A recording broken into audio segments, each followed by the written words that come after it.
Hola, mi nombre es Gil Chiu, soy militante fundador de Morena, activista por los derechos de las personas, especialmente de las personas de la diversidad sexual. Las acciones afirmativas son acciones que se realizan desde algún poder de gobierno o judicial que intentan reducir las desigualdades entre las personas. Y en ese sentido se busca poner en una cuestión, pues, sí, de igualdad a la mayor cantidad de personas de las minorías. Y esas minorías pueden ser mujeres, que son minorías en términos de estructura, o pueden ser también personas de la diversidad sexual, que es el caso en el que yo participo, pero también hay personas que hacen activismo y, acciones, y buscan las acciones afirmativas por personas migrantes, para las personas afrodescendientes, y bueno, pues todos aquellos que están en desigualdad estructural en, pues en el sistema político o en el sistema judicial, etc. Sí, las acciones afirmativas, como dices, las puede buscar cualquier persona. Sin embargo, de manera judicial sí hay que tener, digamos, un procedimiento. No podemos llegar a tocar una puerta de manera, digamos, literal. Sí hay que buscar los mecanismos jurídicos en los cuales nosotros podamos apoyar esas acciones afirmativas. Y en ese sentido, sí hay organizaciones que se encargan de ver de manera puntual cuáles son las características con las cuales puede uno acceder a esos niveles de desigualdad. Concretamente, lo que preguntas de qué está haciendo la Cuarta Transformación hoy en favor de las acciones afirmativas, pues bueno, lo que hemos estado buscando desde la Cuarta Transformación es incluir a todos aquellos que antes estábamos fuera de, el poder, ¿no? O del ejercicio del poder. Y en ese sentido, por ejemplo, lo más contundente desde la diversidad sexual y la Cuarta Transformación que tenemos es la paridad de género en la última legislatura. Y en ese sentido, la obligatoriedad del 50-50, que por primera vez en la historia se da. Y además también esta legislatura, esta nuestra primera legislatura ya como gobierno consolidado, pues logramos que se encontraran 2 personas de la diversidad sexual y de género que participan del movimiento de la diversidad. Es decir, no pertenecen nada más al partido, sino que también hacen activismo por personas de la diversidad sexual y de género. Y en ese sentido, pues reconocer a la compañera Salma Luevano Luna, que es la promovente nacional, o la primera promovente nacional de las acciones afirmativas para personas de la diversidad sexual y de género. Ella gana el juicio de acciones afirmativas, un juicio bastante desgastante, no solo para ella, también para la Secretaría Nacional de Diversidad Sexual, es decir, para el equipo, en mayo o abril del año pasado. Durante casi 2 años estuvo promoviendo las acciones afirmativas en distintos órdenes, porque primero hay que agotar el órgano interno del partido, que, bueno, muchas veces se puede llegar a jerarquizar y a cerrar, y bueno, pues primero tuvo que agotarse por ese lado, hasta que llegó a la sala superior, se le otorgó la acción afirmativa como persona de la diversidad sexual y de género, y es ella quien tiene el lugar 4 de la lista de plurinominales para personas de la diversidad sexual y de género como diputada federal. Decía yo que especialmente el tema de la diversidad, bueno, en Cámara es algo pues muy reluciente, sin embargo, pues hay otras cosas que se han ido logrando, por ejemplo, la aceptación de alguna manera del gobierno de la ciudad y específicamente el gobierno de la compañera Evelyn Parra en Venustiano Carranza, lo que logra es aperturar lugares específicos para personas de la diversidad sexual y de género. Es decir, una cuota que obliga a su gobierno y a los gobiernos subsecuentes a asegurar a las personas de la diversidad sexual y de género en un trabajo digno, con un salario digno, con características específicas de empleados y de trabajadores. Y en ese sentido, intentar evitar las condiciones de desigualdad respecto del trabajo. Nosotros, como personas, como minorías en general, me he concentrado más sobre la diversidad sexual, pero por ejemplo, ahora también hay una cuota obligatoria para personas indígenas. Y en ese sentido, los indígenas o las personas indígenas también tienen una posibilidad de acceso, incluso de apelar cuando haya personas que estén ocupando esos espacios que no les corresponden como, pues sí, como habitantes de esa minoría. Y en ese sentido, que hoy el gobierno de la Cuarta Transformación no solamente lo asegura a través de juicios, sino que también ha estado legislando condiciones jurídicas en las cuales se asegure que quienes tienen esos espacios pues también sean pertenecientes de esas minorías.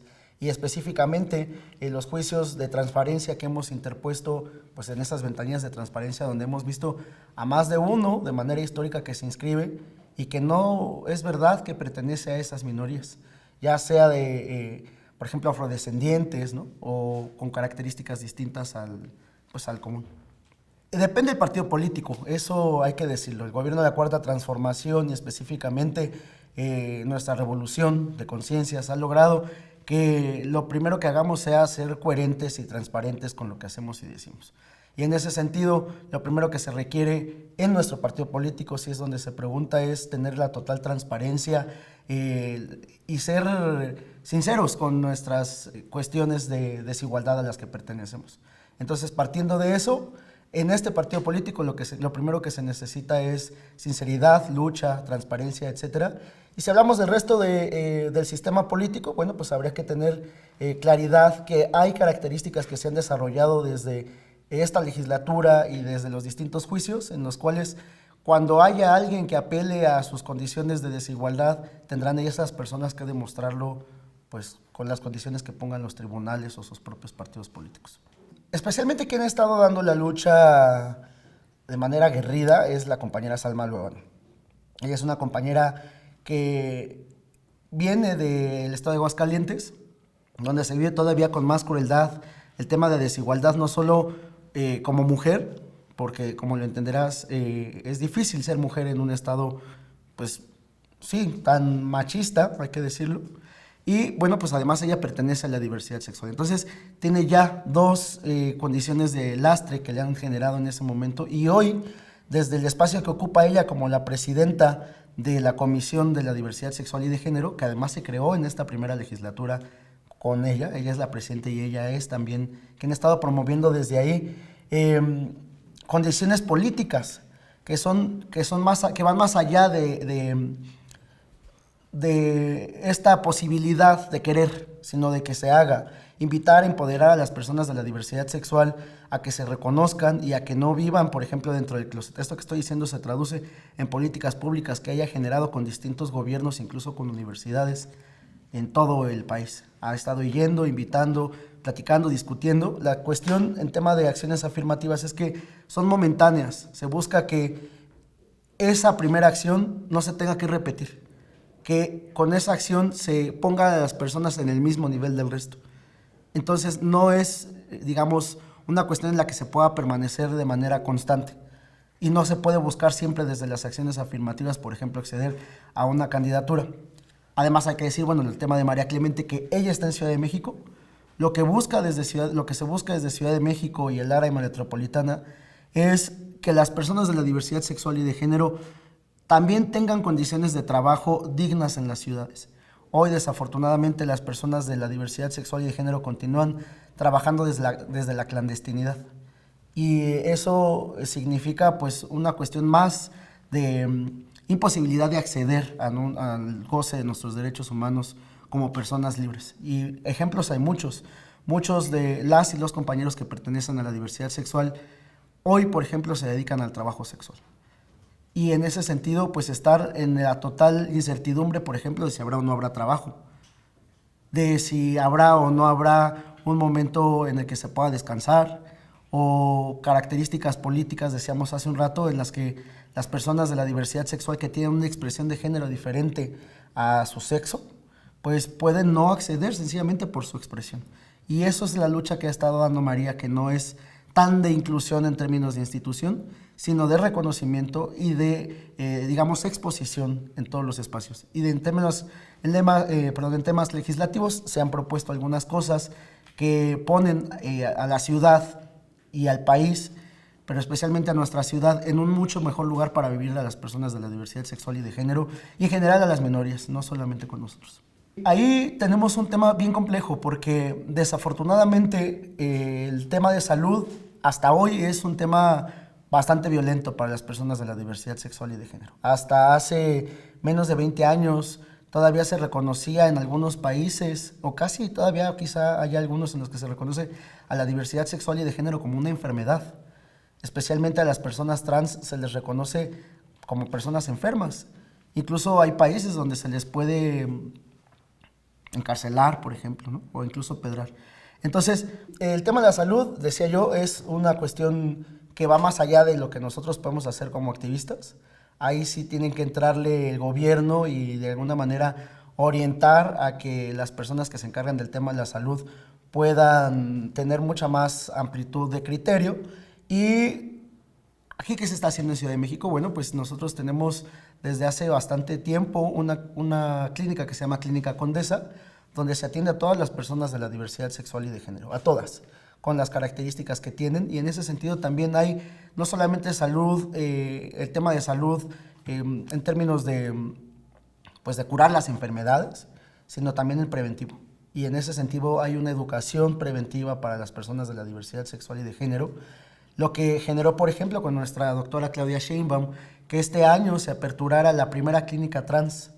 El año pasado se hizo la inauguración de la primera piedra en el norte de la ciudad y ya este año hubo una primera clínica trans. Claro, quienes son las promoventes son compañeras de la diversidad sexual y de género, específicamente la compañera María Clemente, quien ha estado luchando bastante por el tema de la ciudad y la salud. Y luego se logró el año pasado, por ejemplo, el tema de las vacunas contra VIH. Por primera vez en México y en la Ciudad de México se generan condiciones políticas o políticas en las que nosotros podemos acceder a la prevención de enfermedades que nos pueden llevar a la muerte. Y en ese sentido, pues tener una mejor calidad de vida desde la prevención. Y obviamente, pues mejorar las condiciones de vida de quienes pertenecen a estas poblaciones. Es una cuestión diaria en temas de salud. Quienes han estado involucrados son distintas organizaciones y claro que el gobierno de la ciudad es de la izquierda y quienes participan ahí. Por ejemplo, hay que decir que hay una nueva clínica Condesa en Iztapalapa y eso acerca todavía a las personas de la periferia, no solo de Ciudad de México, sino también de la periferia de la ciudad a que puedan acceder a mejores condiciones de vida en términos de salud. ¿En qué aspecto sí las atienden? Hay todo tipo de atención en términos médicos, desde el psicológico hasta el tema, por ejemplo, de la atención a las personas que tienen ya algún tipo de enfermedad. No sé, BPH, VIH y un largo etcétera. Ya hay una atención médica, incluso medicamentos, y en muchos de los casos, digamos, esa atención es gratuita y quien la cubre es el gobierno de la ciudad. Está atendiendo a las personas de la diversidad sexual en estas dos clínicas. Nosotros, desde la diversidad sexual en Morena, tenemos ya bastantes años participando en la promoción de la marcha, pero una marcha exigente. Y en ese sentido nosotros lo hemos hecho como un partido movimiento, en el que en esa marcha sí entregamos un pliego petitorio, sí realizamos un mitin y sí participamos de las acciones políticas que resultan de esas marchas. El año pasado, por la cuestión de la COVID, hubo una marcha muy reducida en la cual algunos compañeros sí participamos en la marcha de protesta, no hubo la marcha a la que estamos acostumbrados.